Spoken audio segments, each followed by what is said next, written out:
Hello everybody, I'm Franklin Habit. Welcome back to my workroom in Paris. I'm super excited about today's episode of the vlog because I have something to show you that, I actually saw quite some time ago, back in mid-March. I was disappointed in February that I had to cancel both of my planned teaching engagements at large fiber art shows in North America. I was supposed to be a teacher at both Stitches West, where I've often taught, and at the Red Alder Fiber Arts Retreat, where I've also often taught, an event in California and an event in Washington State. But Omicron had other ideas, and I was not able to attend because there were too many risky things involved in making the trip at that time. So I was disappointed. Those were to have been my post-COVID return to in-person large-scale shows. Since I couldn't go to those shows, I was extremely happy to find out that Paris was going to have a large needlework show of its own. The show is a regular, repeating show, making its post-COVID return, and the show is called Aiguille en Fête. And Aiguille en Fête means colloquially a celebration of the needle or celebrating the needle, and indeed, as you might gather from the name of the show, it is a multi-craft show. Not only knitting and crochet, although certainly they were very well represented, but also sewing and embroidery, and quite a few other string, thread, and yarn-based crafts as well, with even some paper crafts worked in. It was, I will show you what it was. I had a marvelous time, not only looking around and buying a few things, I'll show you my haul at the very end of the video, but also recording the experience for you. I hope that you'll enjoy it. So here we go. So here I am on the outskirts of Paris, near the encircling belt of heavy traffic called the Périphérique. It's not the most beautiful part of Paris, but for once I'm not here to look at the buildings. I am here to look at some yarn because it is time for Aiguille en Fête, the celebration of needlework taking place at Paris Expo at the Porte de Versailles. And so let's go on inside. It's been a long time since I've been to a fiber event, not since Knit Eat Lyon, which I went to just after I moved here. So I'm excited to go in there and smell the wool fumes and see the needles being celebrated. Come along with me. There's precious little about Paris Expo that's quaint or old world. Like just about any convention center, it's functional, it's kind of grim, and it's big.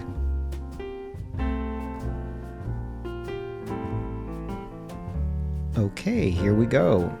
Hall 7, that's what we're looking for.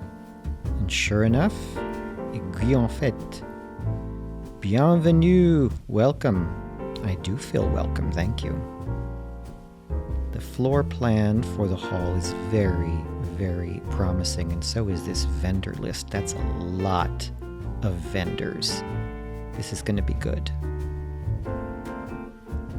In some ways, this show was similar to an American show of the same size. You got your big vendors like Faf, Babylock, Cricket, Singer, Bernina was there too. In terms of the vendor mix, that seemed pretty familiar as well. Large fabric dealers, notions, buttons, embroidery very well represented, and the popular embroidery styles, what I recognize from America. You've got your modern, you've got your traditional, and yarn, you betcha. Big companies like Phildar Penguin were there with their yarns, and what people like to knit, also pretty familiar. Lots of children's clothes and styles that you'll recognize if you've been to shows in North America. Good selection of workshops and booth demonstrations, and even a speed knitting competition. Really impressive to someone like me who is a famously slow knitter. You can just feel the excitement in the air, can't you? Crackle, crackle, crackle, crackle. smaller independent producers too, like La Fée Fil, who I met at Knit It Lyon beautiful hand-dyed yarns, and producers I hadn't seen before, like La Ferme d'Amalté of Vernay, a bit more than an hour outside of Paris. Starting with their own herd of goats, they produce several beautiful lines of mohair with cashmere and silk blends included, everything from very lightweight, ethereal yarns to softer, fluffier, more cuddly pieces. I definitely want to know more about them. And, excitingly, French legend from the 80s, Anny Blatt, the brand has been purchased by new owners and is being revived, and at the moment it looks like their strategy is just to bring back a lot of their 80s classic pieces. Now, I have mixed feelings about 1980s style, but judging by the crowds in the booth, I'm in the minority about that. My favorite new-to-me designer, Elle Tricote. It was the Fair Isle style colorwork that caught my eye from across the floor, but getting a closer look, I realized how much innovation there is going on here. The constructions are clever, the use of texture mixing with color is like nothing I've seen before, and the closer you get, the more fine details you notice. I was intrigued by the way this design appears to break out of the normal grid configuration of knitted fabric, and then realized not only does it do that, but it combines the solidness of the colorwork with a transparent fabric worked in a fine yarn. Crochet? Lots of crochet. I have to admit my favorite, the wide array of well-designed, absolutely charming crocheted toys. I think it's safe to say, with the way that the world has been beating all of us up, we can all use a little dash of whimsy and a little bit of innocence, and there was plenty of that on display. As a die-hard book lover, I was also delighted to see the French needle arts publishing industry well represented. Large booths full of happy customers, authors signing copies of their latest works, and the books themselves showing an encouraging tendency to greater inclusivity, both in terms of the models and the styles and the sizes represented. And in France, as in the US, lots of books of baby items. Everybody wants to knit for baby. Fabrics. I was so excited to find a booth, Maison Pouic, dealing almost exclusively in Indian block print cottons. So gorgeous. More about that in a little while.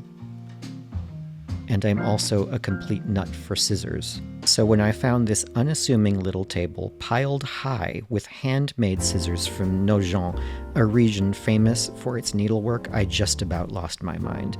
They had everything from sturdy, gorgeous tailoring shears made by hand to enormous ribbon-cutting scissors made by hand, and to top it off, handmade embroidery scissors of a quality I did not think was even being produced anymore.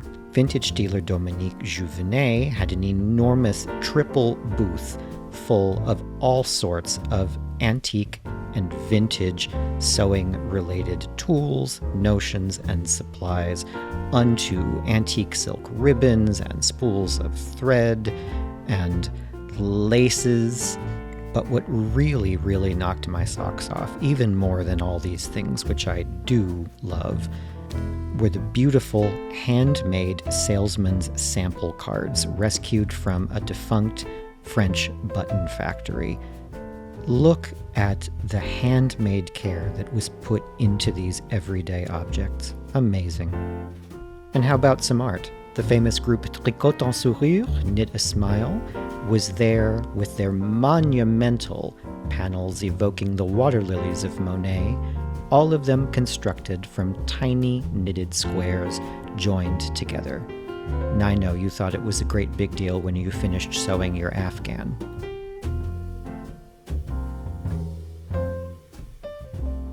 But these panels were just the curtain raiser, as it turned out, to a large collection of galleries representing pieces new and old provided by various guilds and organizations across France.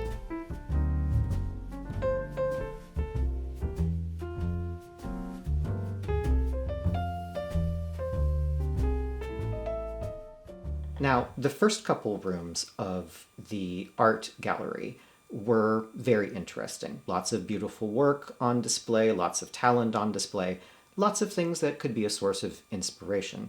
But what really knocked my socks off, what made me maybe more happy than anything else that I had come to the show that day, was what I found in the third room of the gallery. The third room of the gallery had been turned over entirely to the exhibition of pieces from the collection of one person, a man named Michel Perrier. And Monsieur Perrier collects antique French patchwork. Not quilts. In fact, Monsieur Perrier, when I spoke to him, was very, very insistent that I make sure it is understood that the pieces on display are not quilts. They are patchwork. Patchwork meaning that they are textile projects composed of multiple pieces of cloth joined together to make the larger object.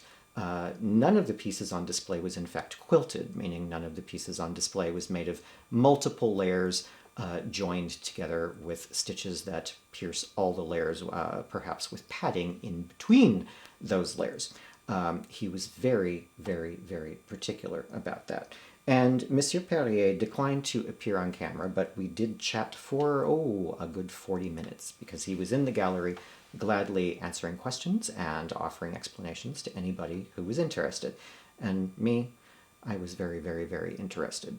He says that he is drawn to this particular work because it is an art, as he put it, an art of the poor. It is an art based on frugality. The apparent richness that you see on display comes, paradoxically, from using whatever materials happen to be at hand, from making use of scraps that are too small to be good for anything else, bits of thread for embroidery that are, there wasn't enough of it to make something larger. You take what you can and you see what you can do with it, and in a really skilled pair of hands, the simplest things can yield the richest results.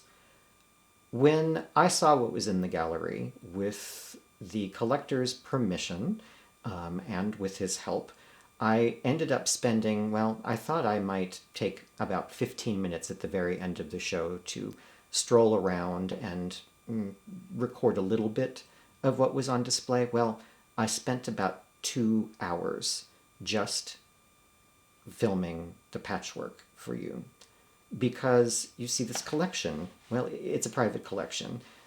Monsieur Perrier does not operate a museum. He does not travel around showing the pieces. It was by great good luck that Aiguille en Fête had invited him to present his collection here, and once the show closed, the things would be going back into his private space, not to be seen by the public.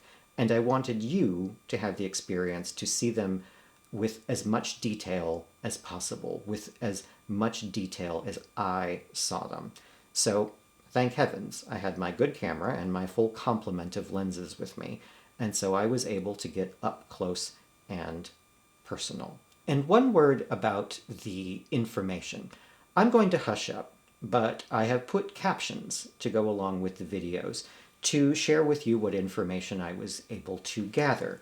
Now, remember that this being a private collection, the labeling itself was very idiosyncratic, and also these are pieces that the collector largely rescued from the dust heap.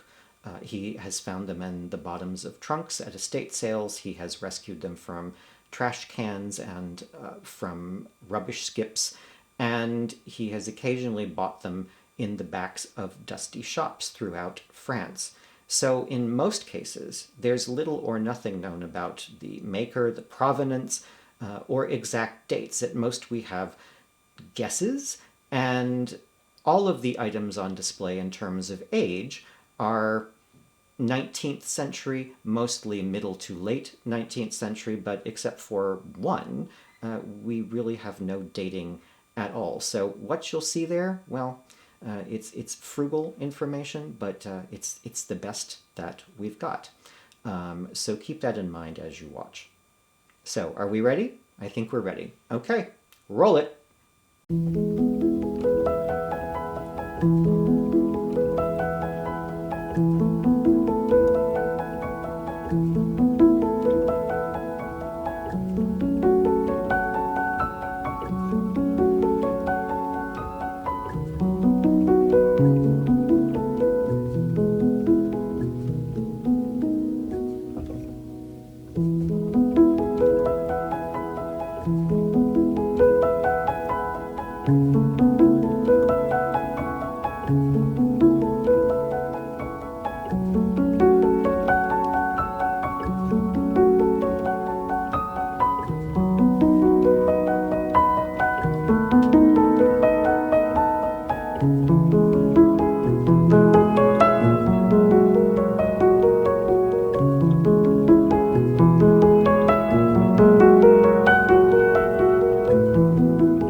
So that was Aiguille en Fête, an amazing day.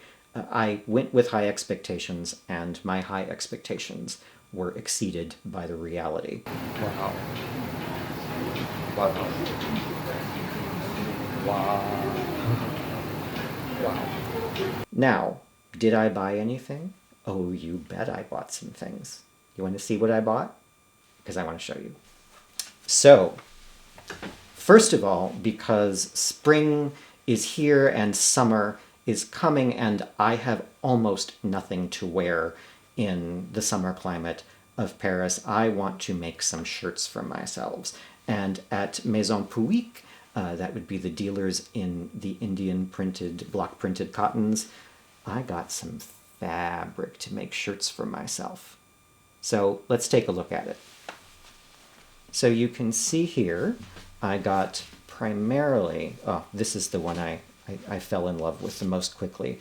This lovely pink fruit and leaf design, the brilliant blue, the orange and green, and the pink. These are colors that I love to wear. These are colors that I love to see around me, especially that brilliant blue. So there was no way I was leaving this behind. And I was just going to buy this, but then I noticed this green and orange print, much more geometric than the other, and I fell instantly in love with this as well. Happy thing was that what remained of this, well, they were large enough pieces, but they were pieces of a size that Maison Pouic considers to be remnants, which meant that I was able to buy 3 remnants that are together enough to easily lay out and sew myself a shirt, but they were cheaper than a full piece of yardage cut right off the bolt. So yay for bargains! And also, as I mentioned during the video, I am a scissor nut. And I went ahead and bought myself a pair of the big bolt shears of the sort that I have always wanted. Nice, hefty, heavy, super large tailor shears with the big bolt. And because of that big bolt, as you can see, they stand up on the table, no matter which way you set them down, which means they are always at attention, not buried under fabric, not hiding from you, but ready for you to pick up and go. That's the kind of thing that really excites me.